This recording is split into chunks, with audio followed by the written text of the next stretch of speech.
NextFest 2026.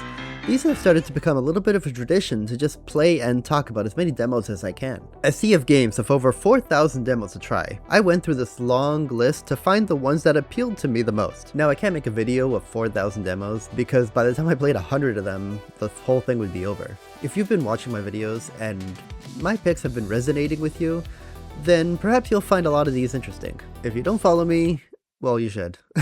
But anyway, you'll probably find some of these that you'll want to try yourself. So to start the list off here, I started with Enter the Chronosphere. And what a good one to start with too. In this one, time only moves when you move. Sound familiar? And it doesn't just try to go off as a gimmick, as the gameplay itself is a lot of fun. There are interesting ways to defeat enemies, like taking them out all at the same time, or using the enemy's weapons against each other. The demo showcases 3 different worlds and 3 different characters to select from. I like how everything is very clearly labeled, from knowing where items are to knowing the exit, so I'm not just running around all the time. The game even tells you what's what, so you don't have to guess what abilities do. Things kept getting deeper, as you can make your run harder with things called instabilities that does a balancing act of positive and negative effects. The weapons are very unique, as each have a very different feel, with 12 different weapons to experiment with and tons of different mods and upgrades. Overall, if you find Hades too fast-paced and want to take it turn by turn, to take more time to strategize, then this is definitely one you want to check out. I'm definitely putting this one on my wishlist. Alright. Next we got ourselves a driving game with zombies. Very Carmageddon-esque, but isometric. This would be my driving game of my list. The driving physics are actually done pretty well, which is pretty surprising in a game like this. It wasn't self-explanatory at the beginning, but when you get the basic rules down, it's actually kind of fun. I do have to say that the camera ruins it though. Now, it's good when you're behind some kind of obstacle that would normally hide your character, and where you're wondering if you're stuck behind something, but my biggest problem with this game is how you can't see in front. Yes, I get that's the challenge of the game, but sometimes speed just doesn't have much of a purpose when you just crash into a pole that's just 20 meters right in front of you. Maybe some people like that challenge anyway, but it's not for me. The game had a slight stutter where I thought I had to restart, but luckily I just had to press escape. Also, if I have 2 of the same weapon, I can't see what stats I have. That definitely has to change. Speaking of challenge, we got our next Souls game on the list. This is a Souls-like action RPG game, and I mean, come on, look at the cover. Lore-wise, it does try to make sense why you, as a dinosaur, has a sword, but then other dinosaurs come in with swords, and I mean, I guess I was ready for it to be maybe a little plausible, but that's on me for a game called Dino Blade. I like the level up system. With a little XP, you can already start leveling up your guy in a noticeable right away way. In terms of combat, this is a lot more faster paced, and plays like a Bayonetta, where you can block or counter any time instead of being stuck in an animation.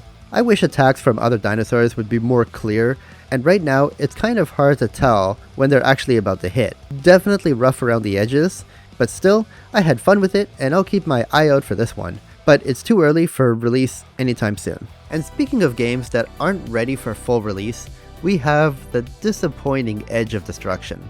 Disappointing because this seemed really cool on paper, as I got really excited about the mention of just the mere premise, a surreal first-person shooter where you destroy the haunting world you created to escape your guilt, featuring almost full environmental destruction, but I literally beat the demo in 10 minutes, and doesn't have much to show besides the destruction. The only enemy in this was this weird ghost you can barely see, unless it was really close, and the voice acting is pretty basic. These human skulls?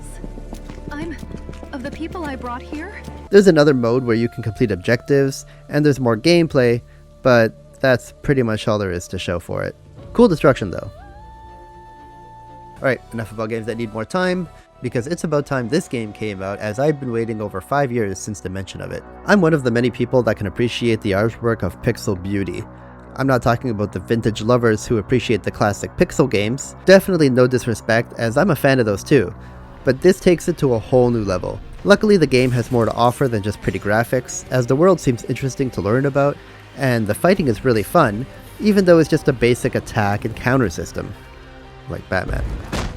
Speaking of borrowing from other games, I definitely felt a bit of Inside inspiration, and maybe even a little Blade Runner, but almost for the style and the beautiful graphics by itself makes it basically worth a playthrough. Speaking of which, this game made me kind of wish I could play the full thing now, since everything in the game is locked. What list would be complete without a simulator game? And the one I picked for that is Gaming Cafe. I like how right away I have a whole town to just kind of walk around in, but the demo is just completely limited with basically everything I try to do.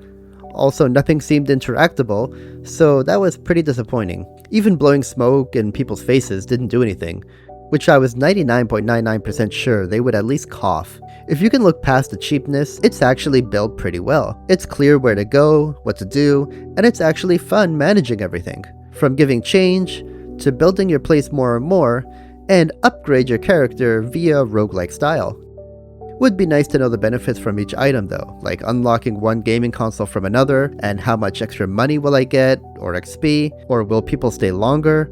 Just kind of all good information to know. I found it kind of funny though how often kids pee their pants. The developer seemed to be a big sports person, as there's betting on sports, a sports field, and the only game that you can play on the TVs is the same sport game that you see. You would think they would switch it up a bit being a gaming store, right? I didn't like how closing the store kicked out my existing customers.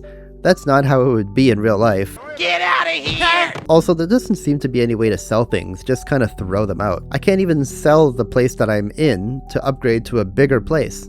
Anyway, all seems like things that can be easily fixed, so I have my eye on this one too. Now, to switch off the beat here, we got ourselves a rhythm game. I love my rhythm games, so I had definitely had to include at least one in my list. This one's a very nice mix of turn-based combat and half-ish rhythm game, and rhythm game in the sense of how like Mario RPG could be a rhythm game where you have to hit right on the beat. But unlike our Mario RPG, there is no way to defend, it seems. The biggest rhythm aspect of this game though is the theme. Kind of like how Brutal Legend is. Luckily everything is clear to how much damage something will do to what effects it can cause. The damage is all based on how exact you are on the beat, so you can see all of that clearly. I like how I heard some references to music like Ring of Fire and Freebird, and at the beginning the inventory management got lost on me, but later on it started making sense when it actually started explaining it to me. There are these quiz owls that appear that actually reward you for not skipping the dialogue and paying attention, which can feel rewarding to those that like to read and inspect everything. Built on a pretty thought out system where the developers definitely have played an RPG before. There is also a nice mix of reading dialogue to actual voice acting. Get off the stage! Boo! Which gives it a higher sense of budget. During some of the conversation scenes, they kind of just didn't say anything and stayed silent with keeping the same pose, which made it feel a little janky at first, until I realized that's the style they were going for. And the game does have some great music. As just tools to rock hard up with this idea. To the future, saying no to the dream. Another For a bit, you could even say it's kind of like a rock musical. I could see this making some waves down the line, but as far as rhythm games go, it didn't hit the right spot for me. Baby girl on the top. And to move on to something that also hit the right spot for me was Alma, a platforming Metroidvania with really good feeling movement. It starts up cool with a cool stylish intro. You can bounce off walls, parry, slide, and control this little drone guy that opens doors for you. It's all pretty neat. This game solves that where do I go problem in a Metroidvania game. There's this mechanic where you take a photo of the area so you can see how it looks without having to go all the way back, or without taking a picture on your phone. I can even put little markers for myself, just one step away from being able to rename the marker, and this would be the perfect map UI. I found myself accidentally deleting the photo because to zoom in on the picture is the same button to remove it. A little clumsy, and at least give me a warning it's going to delete my photo. There seems to be a lot of options for conversations. Sometimes games like these either make it very linear, or make the options sound the same. But here, I actually found that I could be sympathetic, or bitchy, or just kinda neutral, or even implying romantic connections. I just don't like how the main character is named Jack, since the main character is female. I never heard that for a female name before, right? But yeah, this game is completely up my alley in so many ways. As long as those small nitpicks can be fixed, I don't see why this can't be a perfect Metroidvania game. Definitely going on my wishlist. And finally, a full diverse list wouldn't be complete without a VR game. Before I jump into this one, I do have to say how VR troubleshooting has always been a bitch. I've had to restart it again and again until finally it did go through. I would record VR more often if it worked consistently, but sometimes it really does feel random if it'll work or not. Anyway, onto the game. So this is a Teenage Mutant Ninja Turtles VR game. You step into the shoes of all 4 turtles as the demo offers a tutorial for each of them.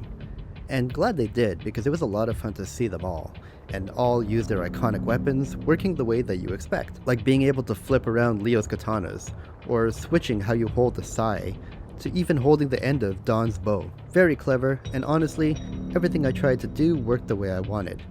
Jumping from one place to another to grab on worked consistently, and swinging my weapon just felt right. However, I will add that playing as Mike felt a bit OP sometimes, as swinging around the nunchucks felt random, but always very powerful. But again, it swung the way I wanted, so hard to say any bad things there. There's also a little puzzle solving that the game teases you with, and it seems like there are some stealth mechanics. But I would say that the game is missing a dodge mechanic. Like if I was stuck in a corner, I felt like I had no way around if they were swinging a non-blockable or parryable attack. You know, those red attacks. Anyway, I do look forward to this release, and if you're a Teenage Mutant Ninja Turtle fan, I definitely wouldn't pass this one up. I hope you enjoyed and hope you played some good ones out there too. And if you did enjoy, subscribe. I have some good non-XFest related ones coming soon.